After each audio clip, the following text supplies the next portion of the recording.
ছাত্র জনতার গণ বিপ্লবের মুখে শেখ হাসিনা সরকার পতনের পর দেশের বিভিন্ন ক্ষেত্রে সংস্কার করার অঙ্গীকার নিয়ে দায়িত্ব নেয় প্রধান উপদেষ্টা ড. মোহাম্মদ ইউনূসের নেতৃত্বাধীন অন্তর্বর্তী সরকার। সেই ধারাবাহিকতায় গেল বছরের 11 সেপ্টেম্বর জাতির উদ্দেশ্যে দেওয়া ভাষণে প্রধান উপদেষ্টা ড. মোহাম্মদ ইউনূস 6টি সংস্কার কমিশন গঠনের ঘোষণা দেয়। পরে ওই বছরের 17 অক্টোবর আরও 4টি সংস্কার কমিশন গঠনের কথা জানায় সরকার। কমিশনগুলো বিভিন্ন তথ্য উপাত্ত বিশ্লেষণ ও নানা জরিপের পর সম্প্রতি সংস্কারের সুপারিশ জমা দিতে শুরু করেছে।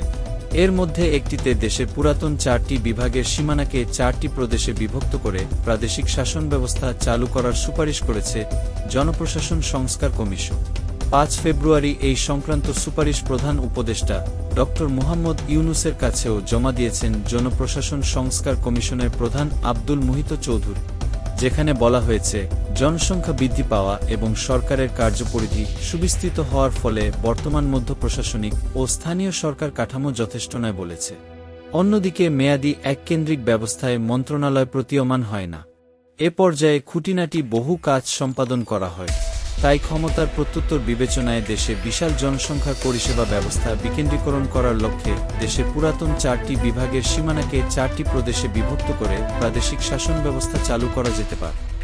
সংস্কার কমিশনের প্রতিবেদনে আরও বলা হয়েছে, এককেন্দ্রিক সরকারের পক্ষে ক্ষমতা কেন্দ্রীভূত করার সুযোগ হ্রাস পাবে, পাশাপাশি চাপ কমবে ঢাকা শহরের ওপর। এছাড়া ঢাকা মহানগরীর জনসংখ্যা ও পরিষেবার ব্যাপ্তির কথা বিবেচনায় রেখে নয়াদিল্লির মতো ফেডারেল সরকার নিয়ন্ত্রিত ক্যাপিটাল সিটি গভর্নমেন্ট বা রাজধানী মহানগর সরকার গঠনের সুপারিশ করেছে জনপ্রশাসন সরকার কমিশন। এই নিয়ে ওই দিন প্রধান উপদেষ্টার পেছন থেকেও কথা বলা হয়। তারাও জন্য প্রশাসন সংস্কার কমিশনের অন্যান্য সুপারিশগুলো তুলে ধরে এক প্রদেশে ভাগ করার সুপারিশ করা হয়েছে।